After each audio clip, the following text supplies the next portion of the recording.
This is Dr. Harish Tripathi. I'm architect, principal architect of Architect Harish Tripathi and Associates, Arhata, New Delhi, and I am part of Triple ID, DRC. Today we welcome Professor Anand Khatri, who is heading UVCT. And today we'll discuss with him about UVCT and urban villages and what kind of work they are doing and what are various issues pertaining to this subject matter. As not many people are talking about this. So, Professor Khatri, what is your take on entire subject? And how do you see entire subject? Thank you, Dr. Harish, for inviting me here for this discussion. And I must tell you that, like you, I am also an architect. I started my journey in architecture, trying to sensitize myself in heritage, in our heritage, how our heritage is developing, how through architectural conservation from SP Delhi, and then on, I was in practice. But while in practice, I had been very closely working and observing the common people who come and do our work, the common people who come and do our buildings. In between, I had this opportunity of working for Tata Chemicals on one of the biggest rural retail projects, in India. And that is when I got to see over 600 villages in the country. It was during this journey that I realized that it was not more about books. It was about this journey that I realized that there is so much that is being done in the cities through villages, which we do not realize. Our architecture, our development, everything is happening through this. So 10 years ago, I along with 15 other founder members from across the globe, we came together to put the agenda of urban villages and villages of our country in one frame, and that is when UVCT was formulated. When we started this activity, we started researching, finding people to talk about architecture and planning on urban villages, and we could not reach to anybody of substance or any person who could emphatically talk on what is to be done. Like you, like me, we are all products of organized education system. Education organizes, information equips us, and we become capable of handling things. So that is when we realize that our first journey has to be through development of information and through educating. Today, after so many years of work, after writing many policies, we had written an international policy on urban villages in 2022, Indonesian presidency of G20, and we had written the communique for urban villages in 2023 in the Indian presidency, and a few books and conferences. We have come to a stage where we are now having some amount of material. We have consultants who are equipped to handle different levels of activity, be it urban economics, be it accessibility, be it poverty, be it children, be it social issues, and other pertaining issues to urban villages. So the journey has been fairly long, but we are now coming to a point where we are aching for action. And as a future agenda, we are looking forward for developing a central authority, which we wish to call as UVDA, central authority which is equipped to handle the problems of urban villages in our country. So, I'll... Sure. I mean, let us first discuss and maybe I would like to know, let people know, what are the basic and main issues pertaining to the urban villages as in Delhi or anywhere. Yeah. you have those villages, Right. and they are, I mean, I can say that they are major part of the city, and Right. many people are residing, and they can be considered, if we get into detail, they can be considered as backbone for any city. Yeah. So, but what is the status as of now? What is the status of those urban villages, and what problems they are facing? What are basic issues with them? Who are the people who are residing there? So that entire dynamics from, I mean, not only from infra level, but people. Who are the people? So, Right. See, I think it was yesterday that we were talking about stakeholders in a city. You had been working on the philosophy, and we realized that the base of all development, the first stakeholder in a democracy and in India are the people. So after our freedom, and as we started urbanizing, we started following the Western model of urbanization. Somewhere down the line, there was a possibility of having a poly-centered urbanization and not a city agglomeration kind of urbanization. But we got into understanding urbanization through Corbusier. We got into developing New Delhi through the Delhi Development Authority, and we started centralizing our development. City is an economic engine. City is functioning only on economics, whether it is architecture, products, development, jobs, industry, innovation, education, or whatever be it. City is only putting into churn all the possible economies which are connected to the global economy. So city is only connecting us to a global foray, and that is what city is made of. Wide roads, high speed vehicles, possibilities to travel, to cover distances, and then intermediate destinations. So if we see carefully, urban villages are largely villages.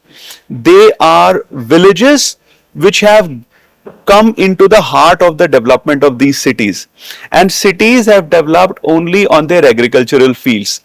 You had very correctly said that the city is dependent on urban villages. Now, whether it be the household workers, whether it be the convenient markets, whether it be our drivers, workforce, carpenters, painters in Delhi or in any metropolitan city, that is the only place where they get to live, or which is affordable for their cost or their salaries or the portions of purchases that they want.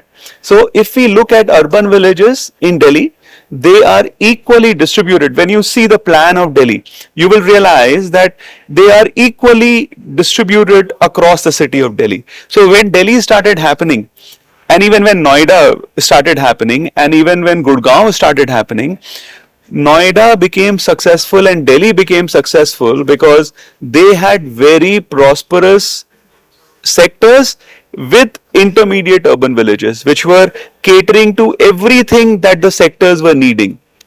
I'll give you one example. The primary, provision of building materials for repairs, the welder shops, the carpentry stores, the stores for supplies of paints, where are they located? They are all located in urban villages. You look at possibility of restaurants, you look at kitchens, you look at places where people who are educating or people who are getting educated, students are living. Places which are supporting the infrastructure of bigger institutions like IIT Delhi, Zia Sarai, Bir Sarai, Kalu Sarai, and all these areas, they are all urban villages. You look at Ashoka in Sonipat, there is this Rai village next to it that makes so many institutions successful. Similarly, these sarais.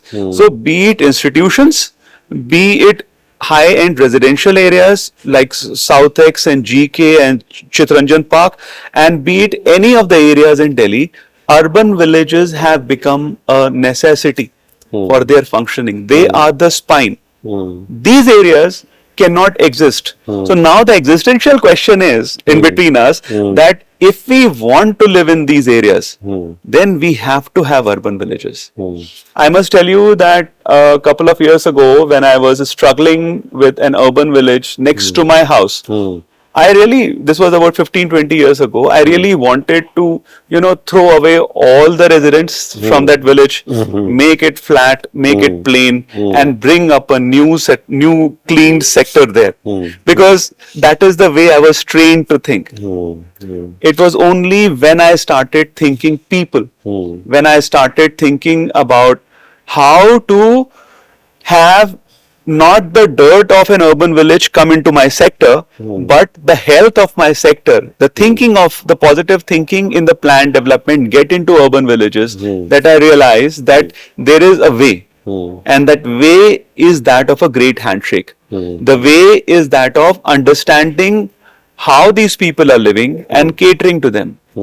We are trying at several levels to come up with small solutions for urban villages. Like, I'll give you an example. Like, there was an arts project in this area near the Asian Games village, in a village. So all that they could do was come up with a lot of artists who painted certain squares, certain chalks, and that became an urban village project. Right? There are essentially all urban villages had ecologies connected to it. That is, they had ponds. Now, you will agree, Dr. Harish, you know so much about geography here of this region. You would agree that the soil of Delhi, the soil of Noida, the soil of this whole region up to Bharatpur is such that small little lakes and ponds are formed, right? And that is why we have so many migratory birds. The reason for a rich bird life in Delhi is only because of these water bodies where small insects grow and birds come and feed on them. They nest next to them, and then they procreate and fly away. So we have been enjoying not just scenic beauty, not just ecology, not just workforce, but also beauty from migratory birds, and such creatures who come and visit our zones, because we are ecologically rich. And across all urban villages, these ponds have been encroached and converted into some or the other uses, whether they be warehouses. Almost all of Bharat Ghars, which are the big Bharat Ghars in Delhi, whether it be Haryana, whether it be Noida, are all constructed on all these ponds, which have been progressively encroached. As a result of it, what happens is that we have urban flooding, which we struggle. We have discussed this agenda at so many other platforms, me and you, and we have realized that it doesn't work because urban flooding does not have an output. I would like to take the dialogue further into what we have been doing with the Ministry of Panchayati Raj on a village. Acha, before you start that, I would like to understand, to our viewers, now what is the framework? Earlier, obviously, they were pure villages. So there was total ownership of development, ownership of entire thing. Now pradhans are not there. So, and normal feeling which I have, if suppose there is a village in Noida Authority with Noida zone, so if Noida Authority is doing something, so they are boasting as if they are doing some kind of favor to those people. Noida Authority did this much of development in this village, that village. So, overall legal or ownership framework, what is the status now? And what do you see beyond this? That's a very, very valid question, because I think you are arriving at the root cause of all that is creating a problem. And I must share my findings with you. So, Dr. Harish, what happens is that when the village comprises of two parts, one is the area where people are living, and then the area around where agriculture is happening. The interest of the development authority is in purchasing the agricultural area. That is, they have the juice and pulp of the fruit, leaving the core of the fruit unutilized. As a result, this core of the fruit is left. Generally, it is surrounded by a Lal Dora area, as in the case of Delhi. And these Lal Doras are given either a road or the backdrops of buildings. So what happens is that these core areas of villages whose agricultural lands have been taken for development purposes, whether it be Delhi, whether it be Noida, and now I think I must tell you that the numbers in between Delhi to Agra on villages which have been notified in such a way and have been historically notified also has gone beyond 5,000. Which, if we go by the average, of a population of 2,000, so it is 2,000 multiplied by 5,000, which is a very, very huge number of people which are getting impacted. Now, how does this happen? The development authority takes this land, plots it, develops it and sells it. But when any development authority is wanting to work in these villages, then they cannot, because they don't have ownerships of these villages. So Noida authority, if they say that they have done something good in urban villages and they are making a big claim, they are right. Because they are doing it in somebody else's land. Urban villages are people's land. Both me and you come from villages, right? No, but who has the ownership? People have the ownership. So you must understand that in your village and in my village from where we all came and our families belong to, the road belongs to people living adjoining the road. They give their share of land 5 feet to create a 10 feet wide road, right? The road in Noida belongs to Noida authority and the plots belong to people on a 99 years lease, right? It's a leasehold property. Here all properties are freehold properties.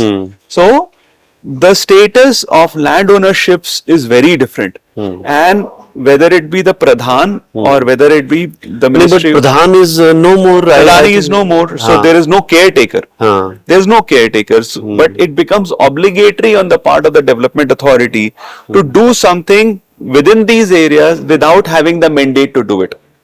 So that is CSR kind of work for authorities there, you see. Yes, because they don't own it. They don't own it. Then what is the role of and I mean state is state not thinking something about these villages, or I mean consolidated Yes, there has to be a consolidated approach. Like I said earlier, there has to be a central thinking cell under MOHUA, Ministry of Housing and Urban Affairs, something which is called UVDA, Urban Village Development Authority. I'm using the word development authority because that is a norm of development. It could be some other name. And that central cell has to have its presence in all development authorities, telling them how to work on these urban villages. India is aching for good examples. We need to show the world good examples of the way we have been handling these situations. And these situations, we call them urban villages here. There are, all levels of names which are present. Goathans is what they call it in Pune, Bombay. In South, they are known as different names. Somewhere, development authorities call them slums. Like I'll tell you, till 1970s and all, Shahjahanabad was called a slum. Now Shahjahanabad is a historic area. You look at Delhi. All historicity of Delhi is nowhere else but in their urban villages or connected to urban villages. Whether it is the Nizamuddin Basti, Qutub Minar near Mehrauli, whether it is Lal Killa in Shahjahanabad, the area around it has been cleared, we all know that. Whether it be Khidki village, whether it be Tughlakabad fort, any tomb, any historic monument in Delhi is surrounded by urbanization of that era where people have been living.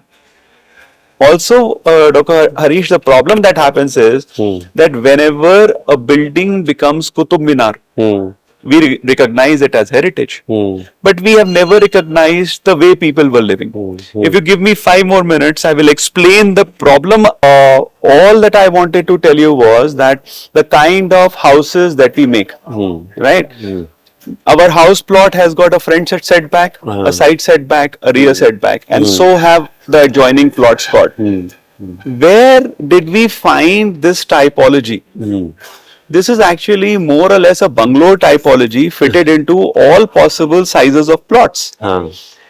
Now, why do your urban villages or our urban villages not become cities ever? Why will they never become cities is because all these urban villages have been built in unique typologies which are indigenous to our living. Like a carpenter has a carpenter's house, a farmer has got a gher, and so on and so forth. So any of these typologies do not become urban typologies primarily because there is no continuity into their acceptance. There is no acceptance of these typologies into the urban format, as a result of which to do something which is akin to our policies, akin to our guidelines, akin to the acceptable formats of fire and structural strength and so on and so forth, we have to erase the previous layer completely. And that is where we are getting stuck. That is why architectural services are not moving deeper into urban villages, because neither have we been equipped to handle their problems, and nor can we, as an output of our work, get it into the mainstream economics. What is happening there is left there. And only the developer kind of people, the contractors, are able to do something there. Neither is the informal economy a part of mainstream economy and GDP, nor is that whole building area a part of our built masses. So they lie unrecognized. The whole of Southeast Asia, excluding China, including India, is benefiting from informal economy. More than 60% economy is informal. As a result of which, the GDP of these countries is not reflected properly. And we don't know how to benefit from these informal economies. Right? So, as a result of which, what is happening is that neither are we projected to the world definition properly, nor do we entertain these areas as real and as beneficial. Acha, I mean, UVCT, what is your plans, UVCT's plans, and what kind of intervention at policy level or at ground level you think Yes, you can? it's a very think of? pertinent question. The first responsibility that we undertook, which we have more or less, developed better, is to develop reading material and make people understand that there is a space within architecture and planning for understanding and practicing work on urban villages.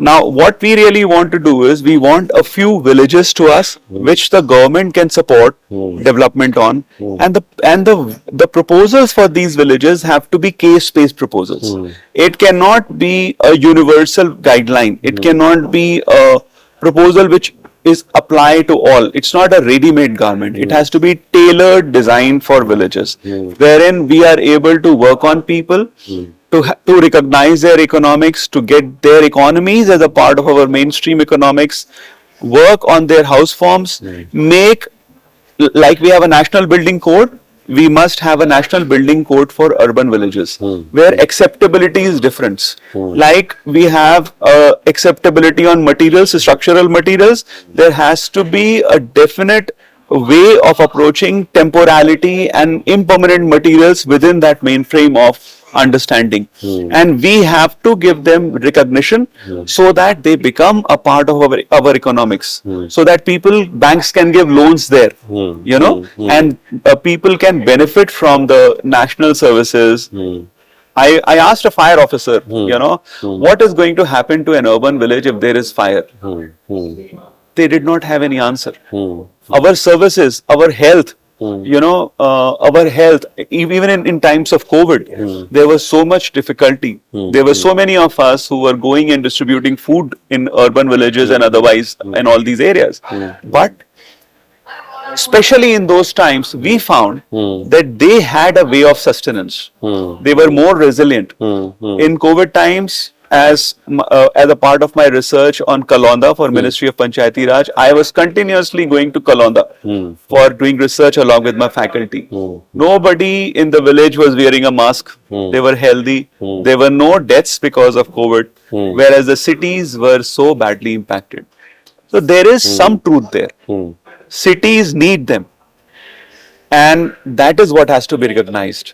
Acha, something came to my mind. How do you see some kind of success of Shahpur Jat village? Yes, yes. And then in Noida, I have seen 104, this at sector 104. Yes, yes, there is a village there, right? That village. So, they have reached up to a different dynamics. I mean, so much of diversity. Very, very so different much dynamics. You are right. So, how do you see that? And do other villages have this kind of potential, or can it be garnered in some way which benefits everybody? Because a lot of times people of New Friends Colony may find that Bharatnagar is, that is a chaos for them. Right, right, right. So you have a point, You look at Hoskas. People go to party. You talked about Shahpur Jat, where all the designers and such outfits are there. There is so much truth that urban villages have come to a point of giving custom solutions to the nearby areas. Amity is based, all the students of Amity are living in one urban village which is just behind it. Okay. I'm forgetting the name, Okay. Similarly, the whole of sector 18 is born out of Atta Peer Chowk, Atta Market, Market. which is the Atta village, right? So, what I'm trying to say is that major economies, and even if it was not just for Atta village, then it is sector 18, and then there is a riverfront development, which is a slum, which is again a slum. So, on one side is the people who are living in Atta village, on the other side people are living in these squatter settlements, and these two are supporting the Atta market and making it viable for us to go and enjoy and purchase and so on and so forth. So there is a truth there, and we must find a way. We must understand that urban villages specialize in solutions, and as you said, they have to be garnered. They have to be nurtured, garnered and protected. And some kind of dignity, Yes. that is Yes, really Harish. important. That is required. That is, otherwise, People you must lo- have dignified lives there. We are not focusing on people there. You have put it so well. And I must also just add one more word to it, that yes, we as city people, as urban dwellers, are dependent on urban villages and villages. People here must respect people there. And out of this respect must be born a better mutual exchange. True. More than the government, people can make a difference. Individuals can make a difference. And that is where success lies.